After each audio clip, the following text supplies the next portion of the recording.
नमस्कार विद्यार्थ्यांनो, धडा 14 वाहतूक स्वाध्याय इयत्ता 5वी परिसर भाग 1. तर तुम्हा सगळ्यांचं सपनाज होमस्कूलिंग या यूट्यूब चॅनलमध्ये खूप खूप स्वागत आहे. जर तुम्ही नवीन असाल तर चॅनलला सबस्क्राईब करा, बेल आयकॉन दाबा. पहिला प्रश्न आहे, वाहतुकीच्या सोयीचा तुम्हाला झालेला फायदा यावर 5 वाक्य लिहा. उत्तर लिहिताना लिहायचं, वाहतुकीच्या सोयीमुळे मला झालेला फायदा. 1. वाहतुकीच्या सोयीमुळे मला शहरातील शाळेत अगदी कमी वेळात जाणे शक्य होते. 2. आईने बाजारातून काही वस्तू आणायला सांगितली असल्यास ती वाहतुकीच्या सोयीमुळे पटकन जाऊन आणता येते. 3. वाहतुकीच्या सोयीमुळे सहलीसाठी दूरवर असलेल्या पर्यटन स्थळांना भेट देणे शक्य होते. 4.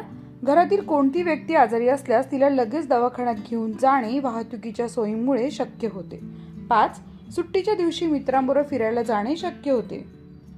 पुढचा प्रश्न, वाहतुकीच्या सोयीमुळे आपल्या परिसरात उपलब्ध झालेल्या 4 सुविधा लिहा.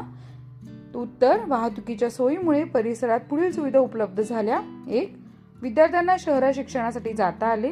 2. परिसरात भाजीपाला व्यापाराला चालना मिळाली. 3. वाहतुकीच्या सोयी सुविधांमुळे परिसरातील पर्यटन व्यवसायाला चालना मिळाली. 4. वाहतुकीच्या सोयीमुळे परिसरातील लोकांना नोकरी धंद्यासाठी शहरात जाणे शक्य झाले.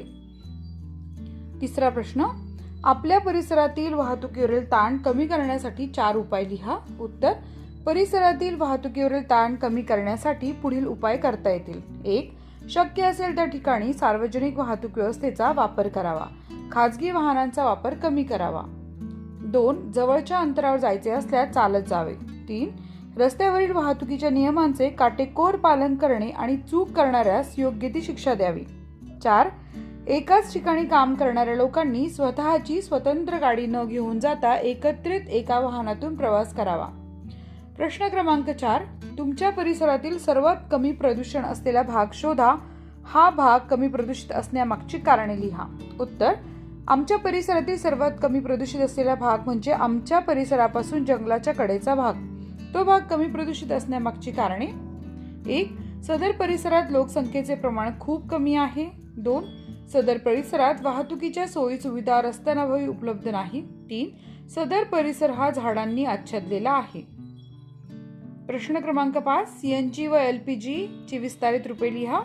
सीएनजी म्हणजे compressed natural gas, LPG liquefied petroleum gas.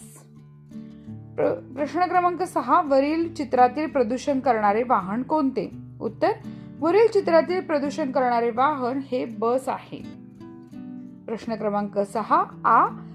या वाहनाचे प्रदूषण कमी करण्याकरता तुम्ही कोणता उपाय सुचवाल? उत्तर, या वाहनाचे प्रदूषण कमी करण्यासाठी खालील उपाययोजना करता येतील. 1. सदर वाहनाचे इंजिन तपासून ते दुरुस्त करणे. 2. सदर वाहनामध्ये सीएनजीचा वापर करता येईल अशी सुविधा बसवावी. उपक्रम आहे, पथनाट्याद्वारे प्रदूषण रोखण्याचा संदेश समाजात पोहोचवा. त्याचं उत्तर आपण लिहिलंय. पथनाट्याद्वारे प्रदूषण रोखण्याचा संदेश समाजात पोहोचवण्यासाठी तुम्ही असे उत्तर लिहू शकता: प्रदूषण रोखण्यासाठी आम्ही आमच्या गटाने एक छोटेखानी पथनाट्य तयार केले. यात प्लास्टिकचा वापर कमी करणे, झाडे लावणे, कचरा गोळा करणे, पाणी व वीज वाचवणे याबद्दल संदेश दिला. हे पथनाट्य शाळेत, परिसरात व इमारतीतल्या लोकांसमोर सादर करून स्वच्छ पर्यावरणाचे महत्त्व समाजापर्यंत पोहोचवले. 2. सौर ऊर्जेवर व विजेवर चालणाऱ्या वाहतुकीच्या साधनांच्या चित्रांचा संग्रह करा. उत्तर, सौर ऊर्जेवर व विजेवर चालणाऱ्या वाहतूक साधनांच्या चित्रांचा संग्रहालयासाठी असे उत्तर लिहू शकता की सौर ऊर्जेवर व विजेवर चालणाऱ्या वाहतूक साधनांची माहिती व त्यांची चित्रे मी गोळा केली. सौर ऊर्जेवर चालणारी कार, सोलार सायकल, सोलार बस तसेच विजेवर चालणाऱ्या e bike, e scooter, E car आणि ई रिक्षा यांची चित्रे कापून डाउनलोड करून संग्रह तयार केला. या साधनांमुळे प्रदूषण कमी होते व इंधनांची बचत होते हे नमूद केले.